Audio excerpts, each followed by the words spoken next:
Hello friends. स्वागत है आपका एक बार फिर से साहित्य संग्रह में।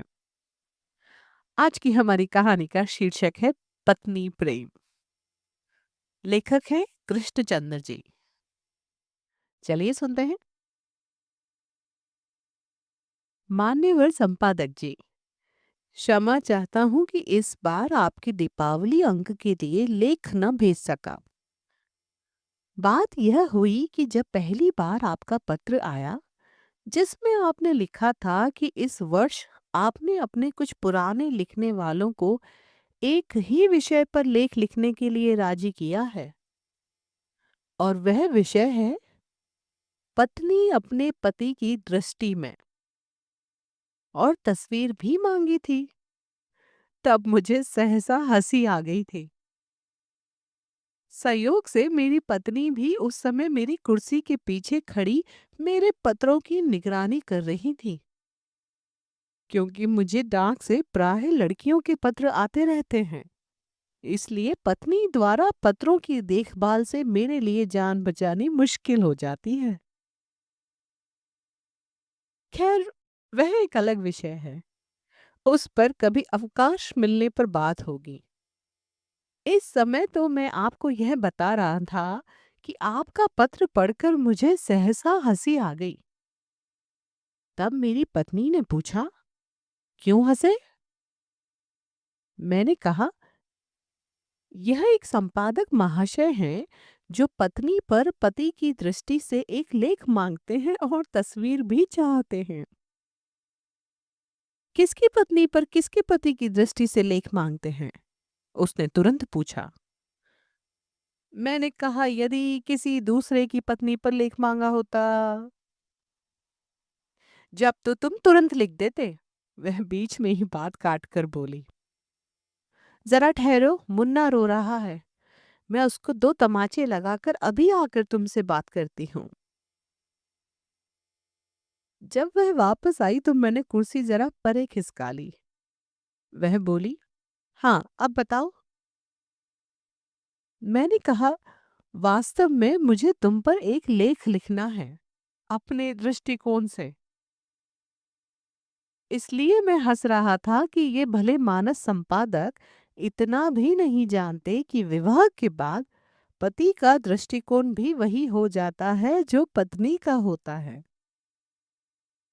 फिर वह बेचारा जो कुछ भी देखता है, अनुभव करता है, बात करता है, आता है, जाता है, खाता है, पीता है, चलता है, बैठ जाता है, बैठकर फिर चलने लगता है, वह सब कुछ उसकी पत्नी के दृष्टिकोण से होता है। अलबत्ता विवाह के पहले पति का एक दृष्टिकोण होता है, लेकिन विवाह के बाद प्राय समाप्त हो जाता है। केवल दृष्टिकोण रह जाता है, कुछ समय के बाद दृष्टि भी चली जाती है और केवल कोण ही कोण रह जाता है। मेरी पत्नी ने बड़ी गंभीरता से पूछा, क्या ये संपादक महोदय कुंवारे हैं? मैंने आश्चर्य से पूछा, तुमने कैसे जाना? उसने मेरे प्रश्न का उत्तर न दिया। बोली, शक्ल सूरत कैसी है? देखने में तो अच्छा है, लेकिन कमाता क्या है? वह मेरी बात अनसुनी करके बोली, 300 रुपए मिलते हैं। तो बहुत हुए। तुमने तो किसी महीने मुझे 250 रुपए भी लाके नहीं दिए। तुम अपनी लड़की की विवाह की बात क्यों नहीं उससे करते? भली मानस, मैंने चकित होकर कहा, वह लेख मांग रहा है, मैं उसे अपनी लड़की दे दूं? इस तरह से तो वह साल में 3-3 बार विशेषांक निकाल लेगा। मजाक मत करो, वह गुस्से से बोली। घर में जवान जहान लड़की कुंवारी बैठी है और तुम्हें उसकी सुध नहीं है। जब देखो बेकार कलम चलाया करते हो। मेरे तो भाग्य ही फूट गए हैं। और वह अपने आंसू पोंछते हुए मेरे कमरे से बाहर चली गई।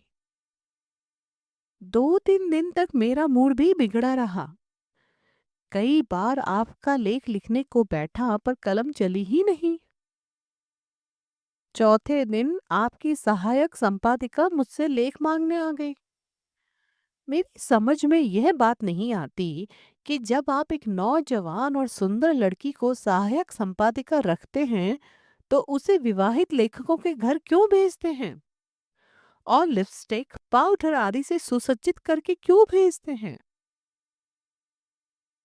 आपकी असिस्टेंट ने गहरे ऊदे रंग की कांजीवरम की बढ़िया साड़ी पहन रखी थी। हाथ में शांति निकेतन का चमड़े का बैग था। कानों में पुखराज के बुंदे थे। आप उसको वेतन क्या देते हैं? मैंने लेख तो लिखा नहीं था, इसलिए वह काफी समय तक मेरे पास बैठी रही और मैं बहुत देर तक उसका हाथ अपने हाथ में लेकर उसके भाग्य की लकीरें देखता रहा। आपको शायद मालूम नहीं, मैं बहुत अच्छा ज्योतिषी हूँ और लड़कियों का हाथ तो बहुत ही अच्छा देखता हूँ। काफी देर बैठकर वह चली गई। इस बीच में मेरी पत्नी ने पर्दे के पीछे से 3-4 बार झांक भी लिया था। जब वह चली गई तो उसने पूछा, यह कौन थी? क्या थी? किस लिए आई थी?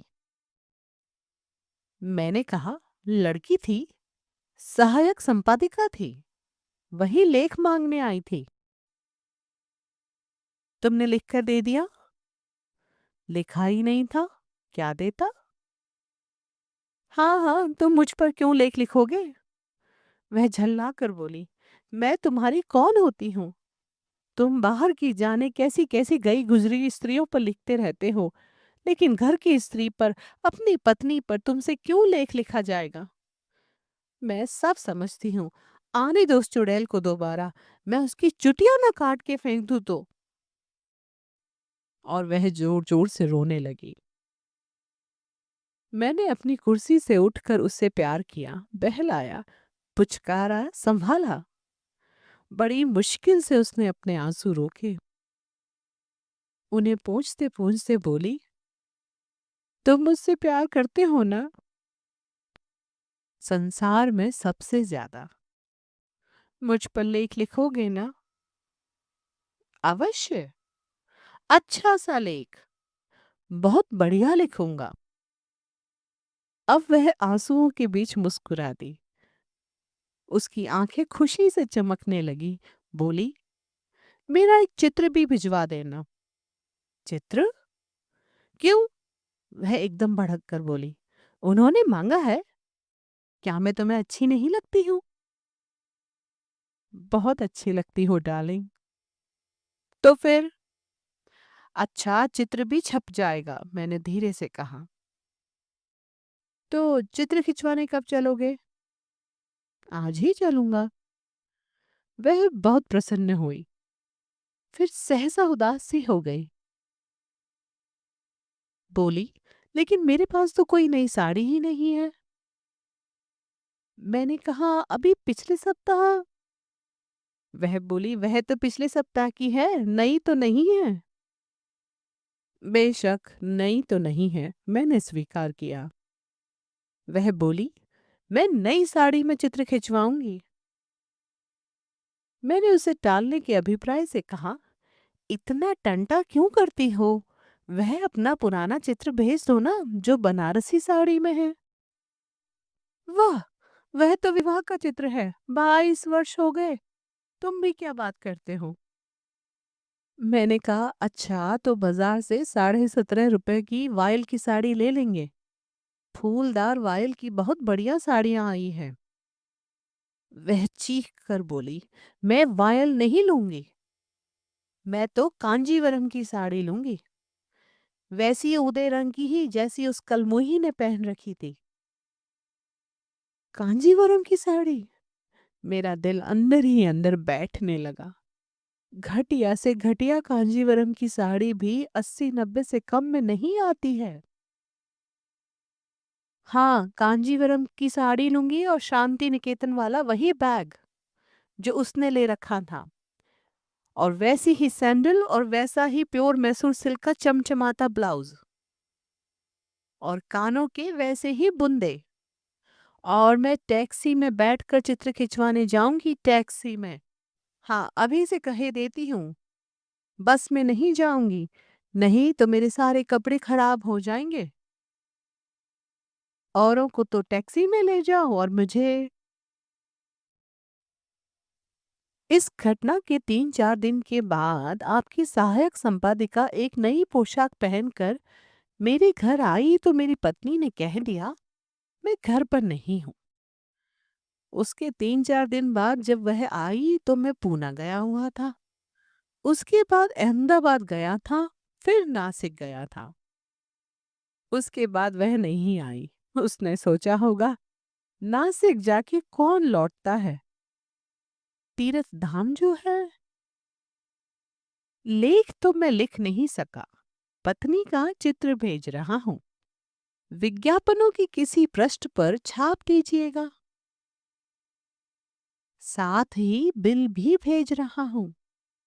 विवरण यह है, कांजीवरम की साड़ी 125 रुपए, पेटीकोट सिल्क 21 रुपए, सैंडल 15.5 रुपए, ब्लाउज 18 रुपए 10 आने, बूंदे 135 रुपए, टैक्सी 9 रुपए 9 नए पैसे, सिनेमा 6 रुपए, दही बड़े की चाट 1.5 रुपए, कुल टोटल 331 रुपए 11 आने 3 नए पैसे। बिल की अदायगी तुरंत होनी चाहिए, क्योंकि मैंने ये रुपए एक पठान से लिए हैं, वरना मेरी मरहम पट्टी का खर्च भी देना पड़ेगा। इसलिए बिल तुरंत भिजवा दीजिए और भविष्य में लेख मांगते समय लेखक की जेब का ख्याल रखिए। केवल आपका, कृष्णचंद्र। तो ये थी आज की कहानी। सुनने के लिए थैंक यू सो मच। फिर मिलेंगे अगली कहानी में। Till then, K+9।